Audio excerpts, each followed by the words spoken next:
Thank you, Storm. Now, we've picked a very good day to see Susie on because you were with the Prime Minister yesterday, but you've got to explain what this is all about.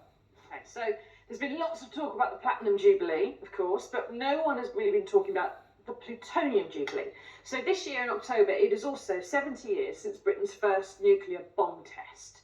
And the veterans who are at those tests, I've been writing about them for the Mirror for about 20 years, and they report higher rates of cancer, earlier deaths, 10 times the normal rate of birth defects in their children. It's a terrible scandal. We've uncovered lots of cover-ups and secret documents and proof that the government knew what they were doing. Successive governments exposed men to radiation knowingly and intentionally.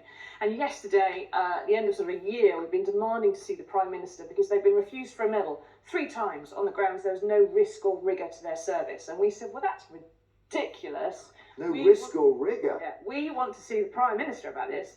And yesterday, finally, after a lot of reorganising and organising, and we had a nail-biting moment on Monday, but he was still going to be Prime Minister yesterday, we actually got in to see him in his private office in Parliament there. So there was 2 MPs, Rebecca Long-Bailey, who's a Labour MP, Sir John Hayes, who's a Tory MP. It's a cross-party effort to try and win justice for these guys. And it's a great piece here, page 9 of the Mirror, which I just hold up, that Susie's written. And the thing that struck me about it is the only protection they had from these bomb blasts were the other side of a wire fence. Some of them the other side of a wire fence. Some of them were told to put their hands over their eyes.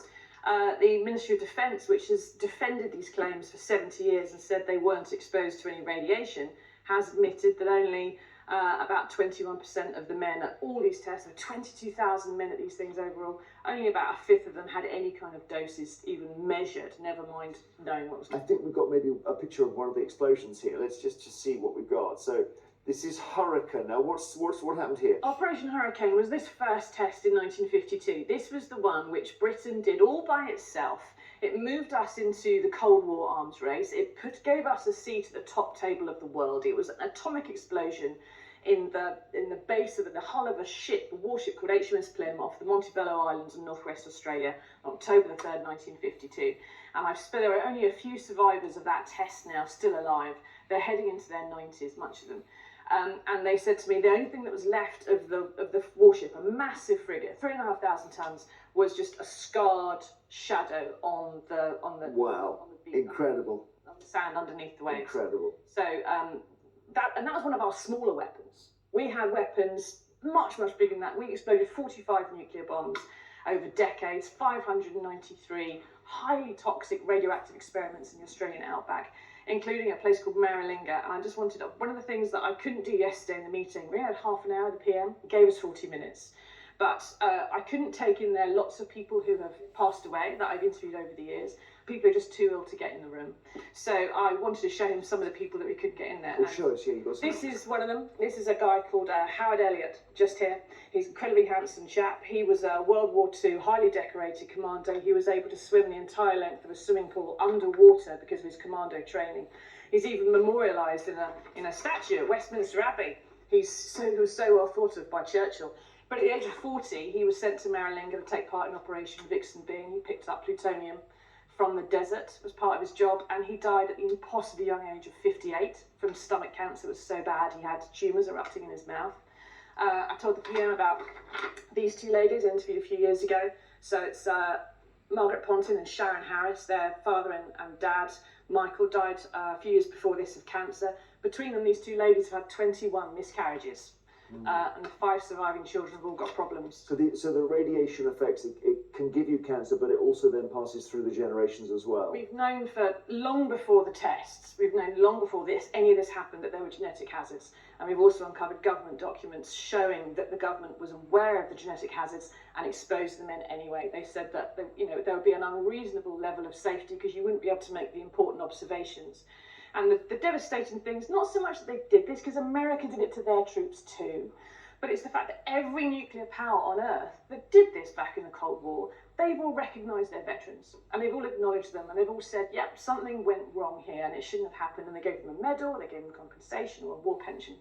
Britain is the only country on Earth that still says this didn't happen to these guys. So one of the things we said to the Prime Minister yesterday was, well, obviously we need a medal, and obviously there are some other things, some other issues here that need investigating.